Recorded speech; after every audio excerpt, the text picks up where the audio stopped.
Pembelajaran kita pada hari ini ialah keselamatan diri ketika berada di luar rumah. Okey, untuk pembelajaran kali ini, cikgu nak memfokuskan kepada apa yang perlu diberi perhatian ketika berada di luar rumah. Cikgu nak ingatkan sekali lagi, dalam tempoh pandemik COVID-19 ini, lebih baik kita berada di dalam rumah. Lebih selamat berbanding kita berada di luar rumah. Okay, berada di luar rumah hanya untuk urusan penting sahaja. Okay. Yang pertama, suka cikgu mengingatkan kita mestilah menghindari orang yang tak dikenali. Lihat pada gambar. Orang yang tak kenal itu, dia cuba untuk menghampiri kanak-kanak tersebut.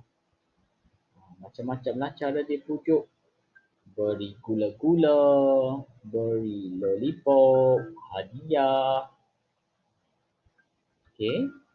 Orang yang tak kenal, jangan rapat.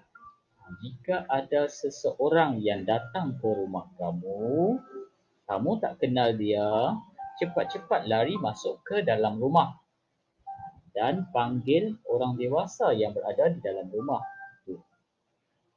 Okey, ini yang pertama. Sebab apa cikgu melarang kamu berbual, sembang ataupun berkomunikasi dengan orang yang tak kenal? Ini sebabnya. Sebabnya tengok kanak-kanak tersebut. Dia cuba untuk dibawa lari. Kes penculikan. Kamu nak tak ibu ayah kamu sedih atas kehilangan kamu? Okay. Seterusnya ialah berkaitan keselamatan pagar rumah. Untuk lebih selamat, pagar rumah mestilah sentiasa bertutup dan berkunci. Kenapa? Sebab agak sukar untuk orang yang tak kenal masuk ke dalam rumah bila tengok pagar berkunci. Okey, dia takkan masuk suka-suka saja. Yang kedua, kemungkinan anjing ke, biawak ke nak masuk ke dalam rumah. Lihat pada gambar. Ini adalah situasi yang sebenar-benarnya berlaku. Biawak lapar, cuba nak masuk ke dalam rumah. Okey. Jika pagar tak ditutup, apa yang berlaku? Gambar yang kedua di sebelah kanan itu ialah pagar runtuh. Mungkin disebabkan oleh binaannya yang kurang berkualiti. Tiba-tiba sahaja jatuh, runtuh. Sebenarnya ada gambar kanak-kanak yang sedang tercedera tu. Cikgu nak mengingatkan agar apabila berada di perkarangan rumah, sebaik-baiknya jangan panjat pagar, jangan hinggut pagar dan jangan bermain di sekitar pagar. Sebab ianya membahayakan. Kadang-kadang pagar itu boleh jatuh ke arah kamu ataupun jatuh keluar terkena orang lain yang berada di luar. Okay, ini adalah kemalangan yang biasanya berlaku di kawasan perumahan. Kita kalau nak bermain juga, bermainlah di dalam pagar rumah. Yang ketiga, lihat situasi itu. Jangan bermain basikal secara berbahaya. Mereka bermain basikal lajak di jalan raya besar. Okey. Cuba bayangkan jika ada kenderaan di bahagian hadapan mereka. dan mereka tak nampak. Semestinya akan berlaku kemalangan di situ. Okey. Seterusnya, lihat pada gambar murid ataupun kanak-kanak itu berbasikal tetapi memegang motosikal. Motosikal yang bawa kanak-kanak itu. Motosikal itu laju, lajulah dia. Cuba bayangkan jika hilang kawalan.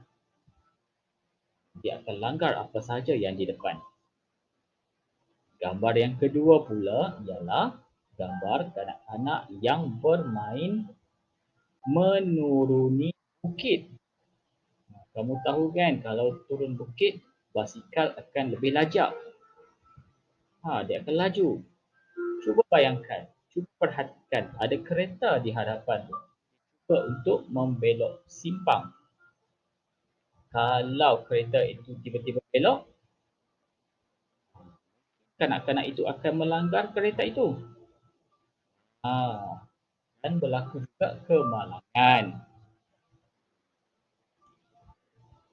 Okey. Ini kemungkinan kemalangan akan berlaku jika kamu bermain secara berbahaya di luar. Ataupun mungkin ada sekatan polis, kamu akan ditangkap dan dibawa ke balai polis. Bukan sahaja kamu dan kawan-kawan kamu sahaja dibawa ke balai, basikal kamu pun akan dibawa ke balai dan dirampas. Bila dah dirampas ni, takkanlah kamu dapat balik basikal tu. Ayah dan ibu kamu pun akan dipanggil ke balai polis. Pastinya mereka akan disaman. Kamu nak tak ayah dan ibu kamu disaman? Okey. Seterusnya. Luar juga, kamu akan lebih terdedah dengan binatang berbisa. Binatang berbisa. Okay. Kita yakin setiap rumah, kebanyakan dia ada menanam pandan, serai, lengkuas, segala tumbuhan yang merimbun itulah. Sebaik-baiknya tumbuhan sebegini janganlah terlampau besar.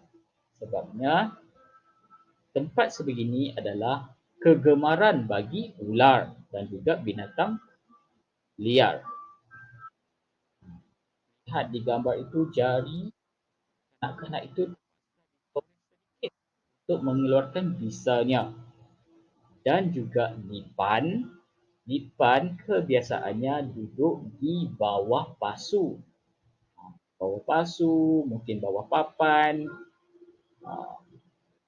Jadi ketika kamu nak mengalihkan pasu ke ataupun apa-apa di halaman rumah, kamu kena lebih berhati-hati. Nanti kalau tak berhati-hati akan disengat oleh binatang berbisa. Cikgu yakin dan percaya ramai yang melakukan aktiviti berkebun, bermain di rumah. Okay. Binatang berbisa jangan dilupai sebab mereka sentiasa ada. Okay. Yang ini pula ialah jangan menghampiri longkang. Maksud cikgu, janganlah kamu berjalan-jalan di tepi longkang. Cikgu risau sangat nanti kamu terjatuh ke dalam longkang. Mungkin kamu akan jadi lemas. Yang gambar ditunjukkan itu bukan dia menghampiri longkang. Dia masuk ke dalam longkang. Lihat, air itu mungkin tercemar dengan sisa-sisa yang tak baik. Sisa tak baik ni macam-macam lah. Mungkin ada najis, bahan kimia, sisa buangan daripada kilang, buangan daripada rumah yang busuk-busuk tu. Kemungkinan ada binatang yang liar kan, binatang berbisa yang akan ingat kamu. Okey. Gambar yang di sebelah kanan ini menunjukkan satu kanak-kanak, seorang kanak-kanak yang diselamatkan. Diselamatkan, dia mungkin terjatuh ataupun dia hampir nak lemas. Nasib baik ada orang yang melaporkannya kepada bomba. Bomba datang dan cuba selamatkan kanak-kanak. Bayangkan jika tidak ada orang di situ yang melaporkan ataupun jika tidak ada siapa-siapa yang membantu, apa akan terjadi kepada kanak-kanak ataupun kamu? Okey.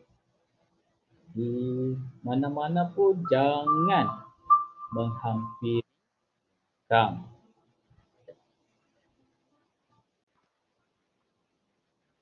Okey, baiklah. Keep calm and stay home.